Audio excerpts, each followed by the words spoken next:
Hey guys, how's it going? I'm here to talk to you about records.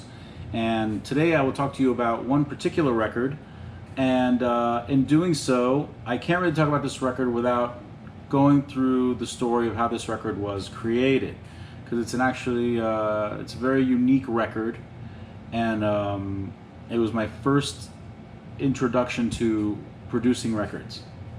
This was in 1996, if memory serves me correct. I was working at Atlantic Records in New York, and I was there as part of the marketing department, kind of like promoting their newly signed acts, and just pretty much calling record stores, making sure they had the product, all this stuff. And my life just consisted of calling every record store in America, or what seemed to be that. That was my job. I was like a machine doing this. And I loved it. I thought it was really cool to work at Atlantic Records. It had its ups and downs. I definitely left Atlantic Records with mixed feelings about the music industry. But that's neither here nor there. That's for another story maybe in the future. I'm just trying to kind of like paint the picture, and at the same time, I kind of remember myself how this came to be, how this all went down. I got let go of Atlantic Records. My entire department was just cut loose and done away with. They did some kind of big merger. Time Warner did a big merger with AOL, and as a result, a lot of departments got let go. I think it's just kind of the nature of the beast. That stuff just happens when these mergers and acquisitions happen. So I was bummed out, because that was my first music industry gig, and I thought it was really cool to just be part of the music industry on that level, on a, working on it at a major label type of level. So I had my cardboard box with all my stuff from my desk, and I was doing the whole walk of shame outside the building. I'm like, all right, bye-bye Atlantic Records. And on my way out, I see this guy, Nick Casanelli, who was the head of A&R at that point. And he always made it a point to, stop by with his newly signed bands that he had signed, and introduce, the bands to our department. And so, I was always just really into music, and I would talk to them about like, oh, I heard your record, and I like this about it. I never really got into the things I didn't like. I would just tell them the things I did like, and like, oh, I could tell that you're influenced by maybe this, or I would just talk music with them because I was a musician and I love music, and it was just very natural for me to get into these conversations with these artists. And I think it was really, I think he was taken aback by that, because a lot of people that worked at Atlantic Records maybe had like a passing interest in music, but it didn't seem like a lot of them, at least the ones in my department, were not super passionate about music, or if they were just like their knowledge was very limited, and none of them were musicians.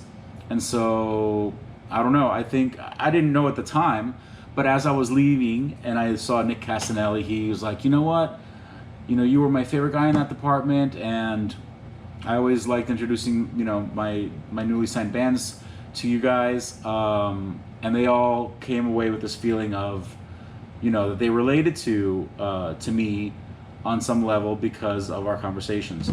So I was like, oh, that's really cool. Thank you so much. I was really thankful he said that. That made me feel good. And, to at least be acknowledged on that level, that something I just didn't even think about made an impact on somebody else. That's cool.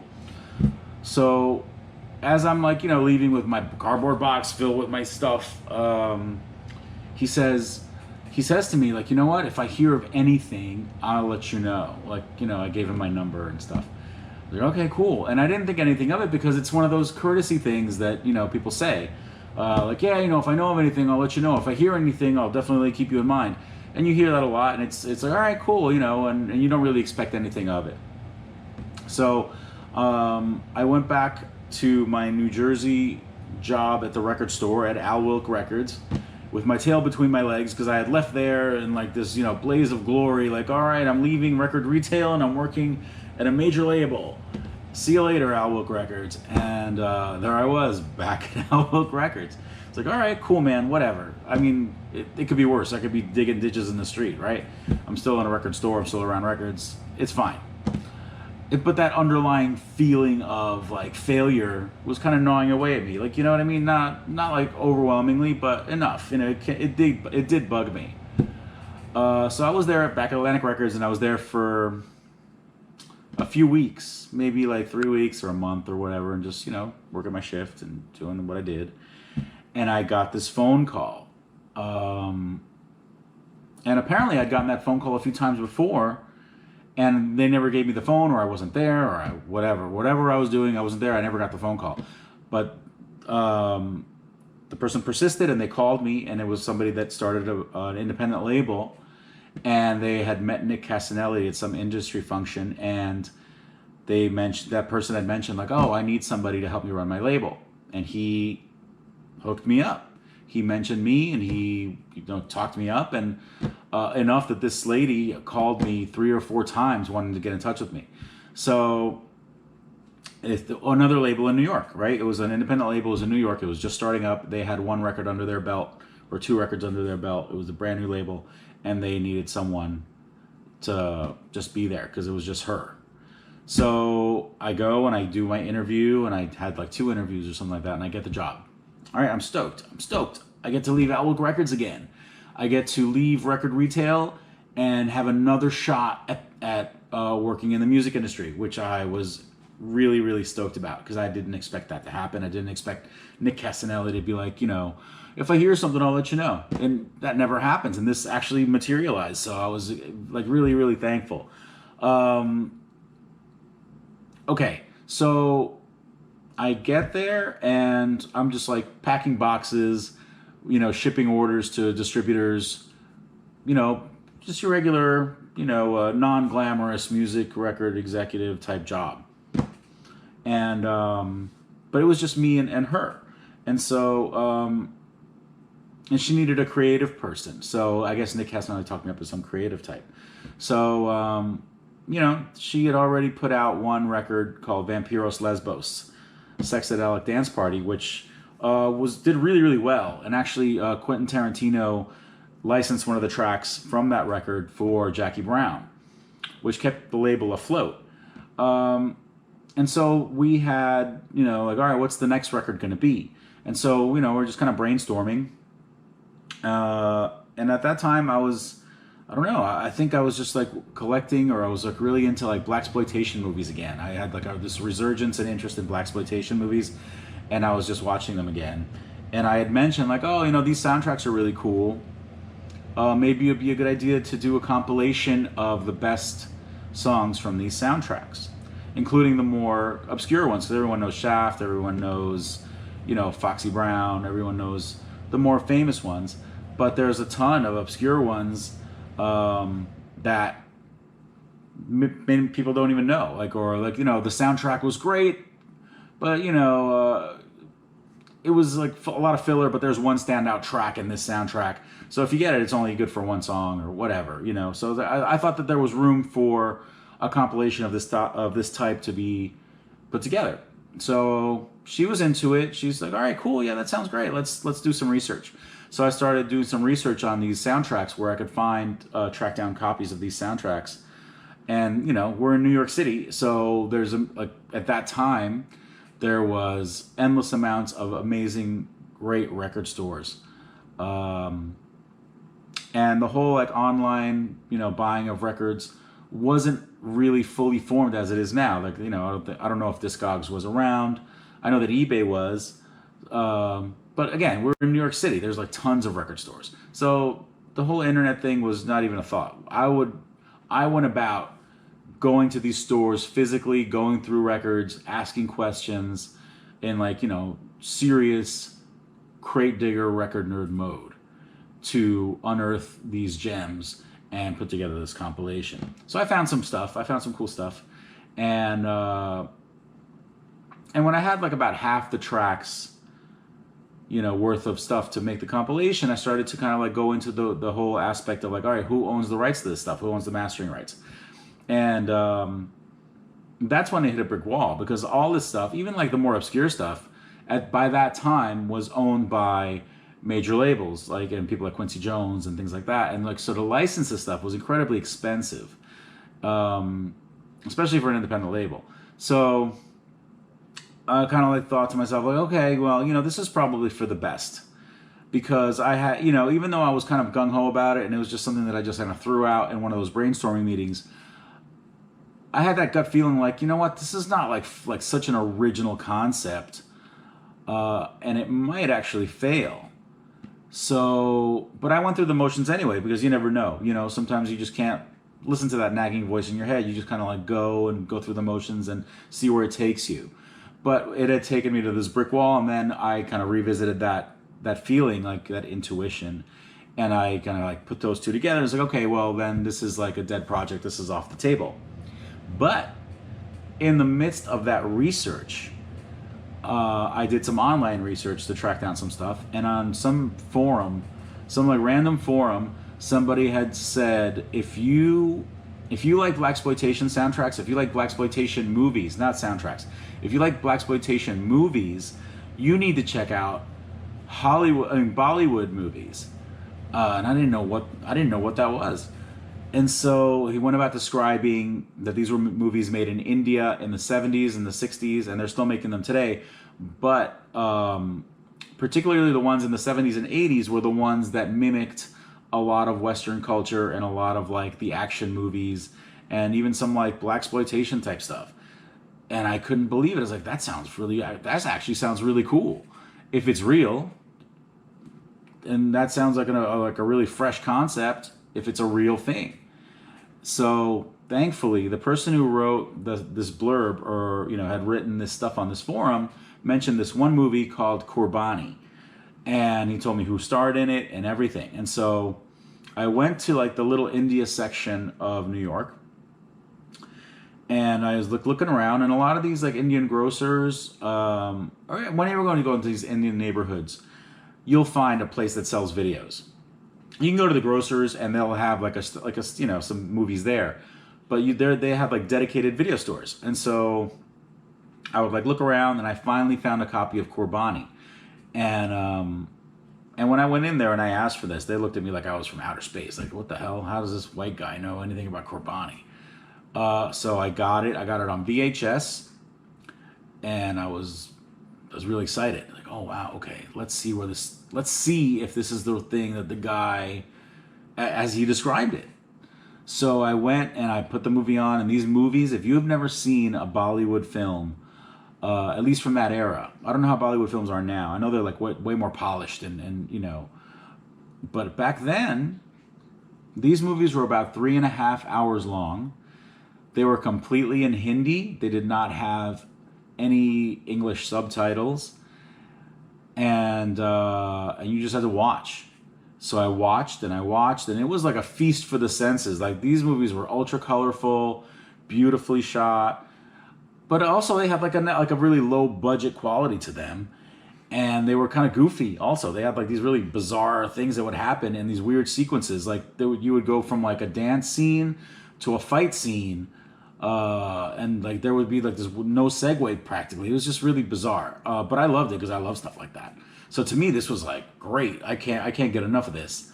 But I was watching to see, like, I wasn't watching the movie to watch the movie. I mean, I was, but I was watching the movie to get these little, like, just to see if it would give me something that I could make a project out of.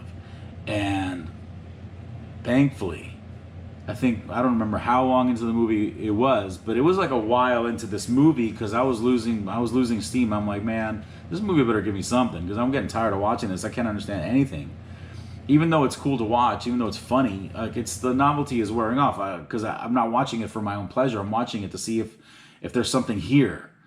And then there it was. And there it was. This guy comes on and he's wearing this Muhammad Ali t-shirt. And he has like one boxing glove on and the other one doesn't. And he's like this goofy guy. He's like almost like a Flavor Flav or like a clown or like, some comedic relief type dude that works in this bar. And all of a sudden, like, these bikers come through, this roving band of like, tough bikers, like Indian bikers. And they start, harassing this guy. And then like, the hero shows up because they're now harassing like the beautiful woman at the place, at the bar. And so the guy shows up just in time and he beats all the dudes up with these like kung fu moves. And while this is happening, it's like it turns into like waka waka guitars and like, drum breaks, and it turns into like funk, like kind of like weird disco funk sounding stuff. And I was like, whoa, there it is. There it is. I like, if this is just one, I have to get more of these. And so I watched the rest of it, and there was like some more, right? But that one, there was that one scene, and that's the thing that like lit it. That was the one that like just lit that idea. And so I was like, oh my God, I'm so excited. And so I told, my partner all about it. It's like, oh, this is this and this and this and this, like a madman, right? Just kind of like trying to explain all the weird shit that I saw, and just kind of like, we got to do this. I gotta look for more. I don't know if we have something yet, but I think we do. I think we do. So what happened was I ended up going to Queens, and there was like a bigger Indian enclave there. And I found this out by talking to New York City cab drivers, a lot of which were Pakistani or Indian. And the way that I got in with them was, I mean, I would take cabs everywhere. I would take cabs a lot. So it was kind of like a natural progression. I would strike up a conversation with them if they were, conversational, and which most of them were. They're usually really, really friendly. So I would say, hey, you know what? I'm interested in Indian movies. And I told them that I saw Qurbani, and I did my homework, and I told them like, oh, Zeenat Aman is in it, and Feroz Khan, and I started naming like the actors and what I saw. And they were like, what? Like, oh, you really do know about Indian movies. You really do want to like talk about Indian movies. I'm like, yeah, but I only saw that one, and I want to see more. Where can I get more? I want to buy more of these movies. And they told me where. I go to Video Palace in Queens. I forgot exactly where in Queens, but Video Palace. I don't know. I'm not sure if it's still there. But I went to Video Palace, and I told them, I gave them the same lowdown that I gave the cab drivers. Like, I was Qurbani, and I thought about this and this and this, and they didn't want to give me any information. They were just really weird about it, and I was discouraged. I'm like, that's weird. Like, why would they not? I mean, I'm sure they have stuff like that in here. I'm like surrounded by videotapes. This is before DVDs, by the way. This is like right before DVDs came out, so everything was still VHS. I was surrounded. Every wall was filled with VHS tapes from floor to ceiling, it seemed like. And there's no way they didn't have stuff that matched Qurbani or that I could use for my project. I didn't tell them I was working on a project. I just told them I really liked it. I wanted more. But I came back empty-handed. And so I was like really confused. And then, I approached it again. I went back again like a few days later. And I tried again, and there was somebody different that time there. And that time they were just kind of like, why do you want to know about these movies? And I told them like, well, I'll be honest with you. I work for a record label, and I think that the music in this movie is really good and very unique, and it sounds kind of like Western music meets Eastern music. And I just gave them my concept. I was just honest about it. And they're like, oh, okay. Because apparently what had happened was sometime before then, so I think people from SNL were there, and they were like kind of getting stuff, but at the same time they could tell that they were goofing on them, you know what I mean? That they were kind of making fun of it.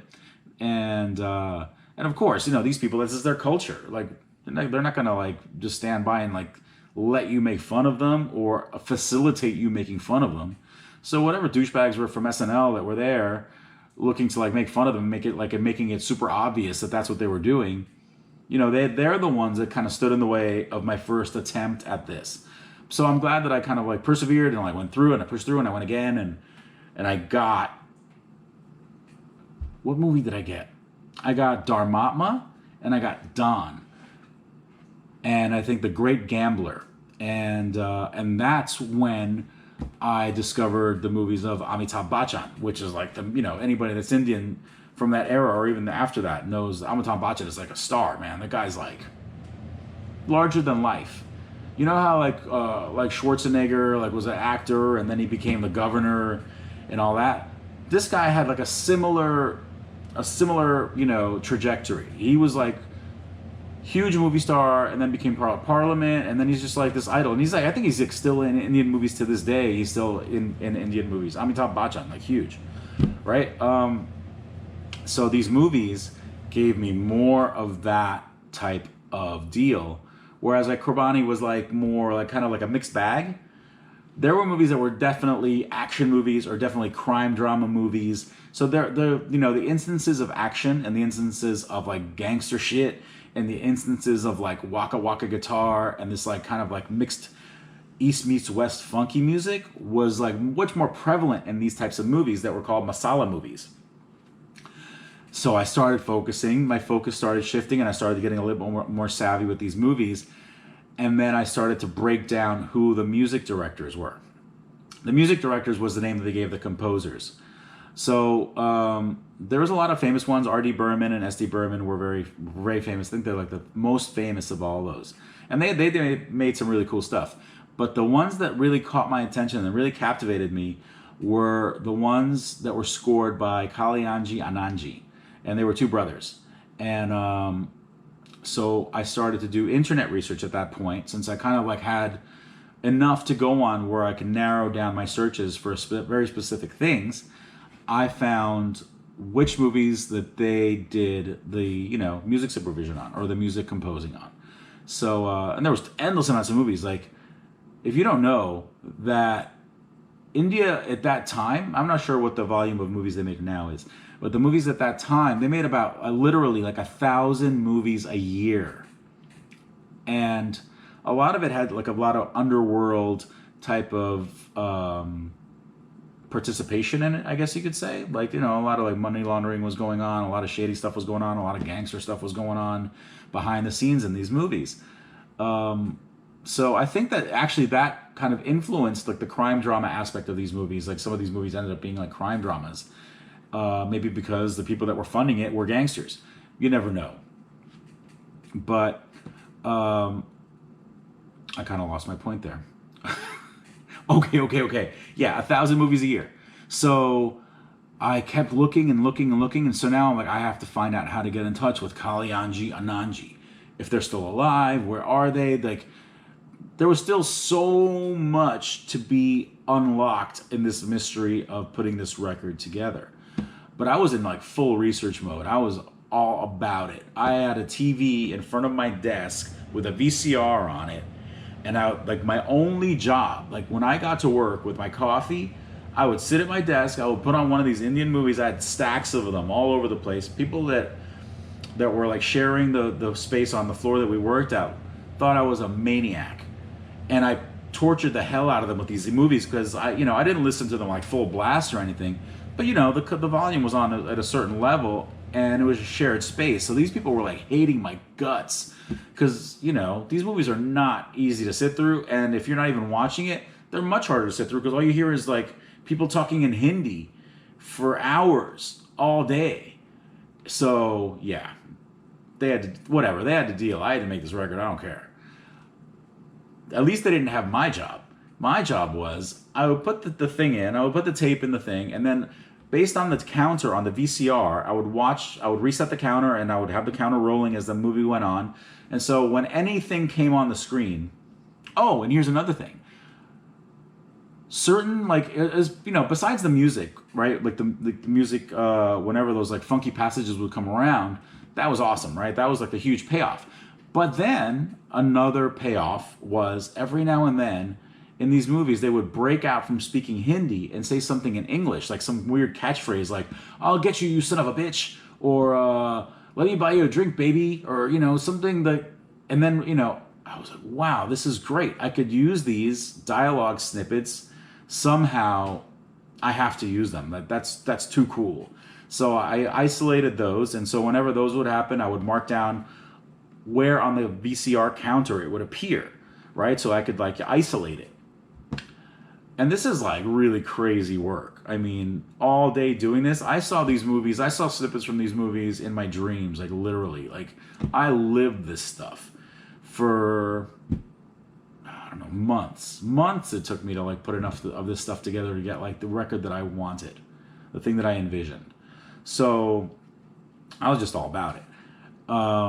And so I finally found a phone number for Kalyanji Anandji. And it was like some weird random page on the internet. I don't even know how the hell I got to it. just from clicking through forums and clicking through this and going through like all these crazy rabbit holes. And I finally get to this page that was like a directory of Bollywood stars and their contact info. It was like kind of like, you know, if you go to Hollywood, you get like a map to the stars' homes or whatever, right? I think that's what it reminded me of. So I'm like, oh, wow, there it is. That's their number. This is their address. I mean, who knew if it was real or not, right? But I was so excited that I just called, and I didn't take into account like the time difference between here and India. And so I called, and I was like super stoked when somebody picked up, and apparently it was like 4 o'clock in the morning over there. I pissed everybody off. And I'm like, oh my God, I'm so sorry. I'll call back later. And so, you know, I call back later, and I spoke to somebody. I spoke to one of the Kalyanji and Anji brothers. I forget which one. And I explained who I was, and I'm sure I sounded like a maniac because I was so excited. I was just like, oh, talking a mile a minute, and Kurbani and Dharma, and you know, just everything I can remember. Just like, all right, this is my shot. I'm gonna just tell them everything. And the guy was just like very calmly on the other the phone, and he's like, I don't know what music you want. And I'm like, I tried to explain it to him. I'm like, no, I don't want the music on the soundtracks. Because they made two versions of the soundtrack. They made the incidental film music, like the stuff that goes on as the background to the action. And then there's like the songs where they would have choreographed dance numbers. And there were like the songs that would make it onto like the soundtrack that they would later on sell. The same as American movies. You know, there's the incidental movies, like the incidental music or like the score. And then there's like, you know, the hit songs that make it on the soundtrack. Same thing. But I just couldn't get it through to him that I wanted the incidental music. And so he's like, you know, I have a business contact over there, and I'll have him meet with you. He's in New York City. I'm like, great, fantastic. I don't even have to wait till like, I was ready to fly to India, man. I was like, I already found out what inoculations I needed. I was ready to go to India and meet this guy. But thankfully I didn't have to. Like I met with his friend or his, you know, what do you call his contact over here. And we went out to dinner, and I told him like, look, you know, this is what I want. And he still didn't get it. Even this guy didn't get it. So I'm like, okay, let's finish dinner, and then I want you to come with me to my office, and I'm going to show you exactly what it is that I'm doing and exactly what it is that I want. And I'm going to explain to you what I want. And maybe then we can be on the same page. It's like, great, okay. And so we do that, and I show him, and he's like, oh, I get it. So cool. He contacts Kalyanji Ananji, and he tells him exactly what it was. And I hear back from Kalyanji Ananji. He's like, I had no idea that anyone would want any of this music. I have them. I have all of it. And it's been sitting in my bedroom closet for 25 years. And I couldn't believe it. And he's like, but there's one problem. Of course there's a problem. So the problem was that the tapes hadn't been played so long. They were reel-to-reel tapes. And so they hadn't been played in so long that apparently they were very brittle, or like they're very fragile tapes. So like they would have to be done very carefully. The process of transferring them to digital files would be very difficult. So in India, they didn't have anything like that. So that's why the tapes just lingered in his closet for all that time, unable to be duplicated or transferred. So I was like, you know what? I'm going to find out more about this, and I'll get back to you. So what I had done was I found that Philip Glass, the composer, had a studio in New York called The Looking Glass. And one of the things that they offered in the studio is tape restoration. And what they did was they would put these tapes in an oven, a specialized oven at a certain temperature for a certain amount of time. And that would, I think, like raise up the oils that are on these tapes, on these magnetic tapes, enough so that it could lubricate the reel so that it could be played and then transferred at the same time. Like you only had one shot at this. So I trusted that Philip Glass would be able to come through and do a good job on these, which he did. He did a stellar job. I got the tapes because Kalyanji and Anji were actually flying to the United States to take part in some kind of like review or some kind of show, some kind of like Indian related show. And I got to meet them, and they were really cool. And he hands me the tapes in this paper bag, this paper like shopping bag full of these tapes. And I couldn't believe it. I'm like, oh my God. You're looking at like a grail, you know what I mean? Like this is something that's like, as a record collector or somebody who's obsessive about music, to get to this point where you see the thing, the actual object, is like an amazing, like a significant moment. So I take out one of these boxes, and it's like, even like, it's so cool. It's not even like a typical like reel-to-reel cassette tape box. It was like, it had like this kind of like velvety feel to it, and it said Kalyanji Ananji, and there's like really cool like funky letters, kind of like the same letters that Tarantino used in like the like Pussy Wagon letters in Kill Bill on the back of the van. It was like that same type of like 60s like funky type of writing. It said Kalyanji Ananji, and then this like faux velvet boxes for these reel-to-reel tapes. And I was like, wow, man, amazing. So part of the deal for the licensing was that he would want, you know, the copy of the digital stuff and his tapes back, which we did. So everything was transferred, including the dial, and like I got the dialogue snippets isolated separately. So now, in the midst of all this, of doing this project, I meet the Dust Brothers, the guys who had done the Beastie Boys' Paul's Boutique, and they did Beck's Odelay, and I met them through another industry contact we had at some party. And I hit it off with Mike Simpson. I smoked a joint with Mike Simpson, one of the Dust Brothers, and I was just like, we're just talking about music, and I was telling him like, hey, look, you know, and I think he was a fan of the Vampiros Lesbos record, and so he was like, oh, what are you guys doing now? And I was like talking to him about it, and he was like, his eyes just lit up, and he's like, that sounds so amazing, that sounds dope. And this was like early on in the process, before I had even gotten the tapes. So I kind of got ahead of myself with the whole tape story. But backtracking, like when I was still in like VCR obsessive mode, I had made this like really shitty tape recording of kind of like some of the music snippets, right? And some of the vocal dialogue samples. And so I gave it to Mike Simpson, like, look, this is kind of what I'm talking about. And I explained to him, this is really horrible quality, but this is kind of like what I'm saying. This is like the embryonic stages of what I'm talking about. And he was like, I love this. I would really be into doing this. I want to know more about it. Keep me in the loop. Here's my card, and let's talk more about this. So I'm like keeping my cool, right? But as soon as I left there, as soon as I like turn around, I'm like, the guy who made Paul's Boutique wants to do my record. So I was like walking on air. I couldn't even believe it. So this is months later, but when I actually got them, and when I got to the point where I could actually make a record out of all this stuff, because I had the digital files, I had all the fully conceived album, but just it was all disassembled. So I'm like, okay, cool, I'll take it. I'll have another meeting with the Dust Brothers, and then we'll go about making this record, and all will be right with the world. And I still can't believe that this is happening. So I fly out to LA, and I go to the Dust Brothers compound, and I meet with Mike Simpson, and we're talking and everything, and I'm like, here you go, man, this is what's going on. And he's like, look, right now, we're not going to be able to do it right now, because we just got hired to do the Fight Club soundtrack. They got hired to do the music for the movie Fight Club. And so, like, if you have a schedule that you need to keep with this record, I'm not going to be able to work on this for another year. And so my heart sank. I'm like, oh no.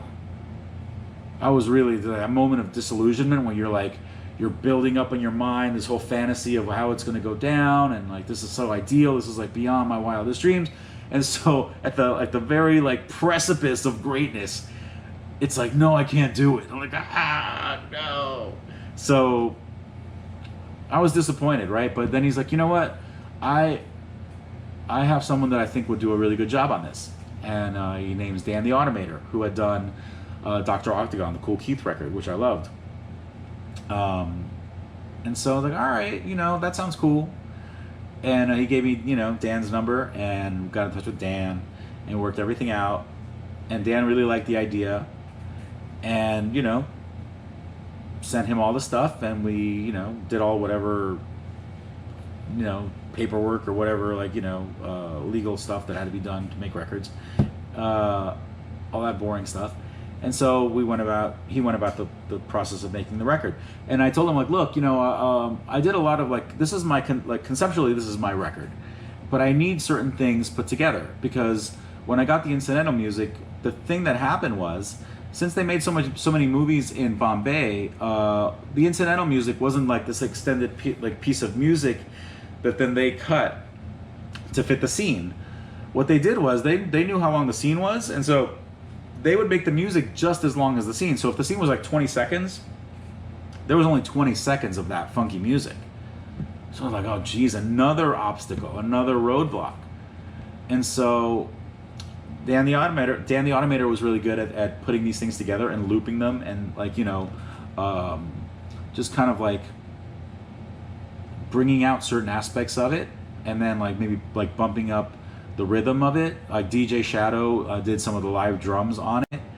But for the most part, the record was already there. Like it just needed to be like maybe looped a few times and like maybe a bridge thrown in there. It needed to be assembled, but most of it was already there. Like 90% or 80 to 90% of the music was already like right there, ready to go. It was perfect. It just needed to be engineered a little bit. And so it's like, oh yeah, cool, great.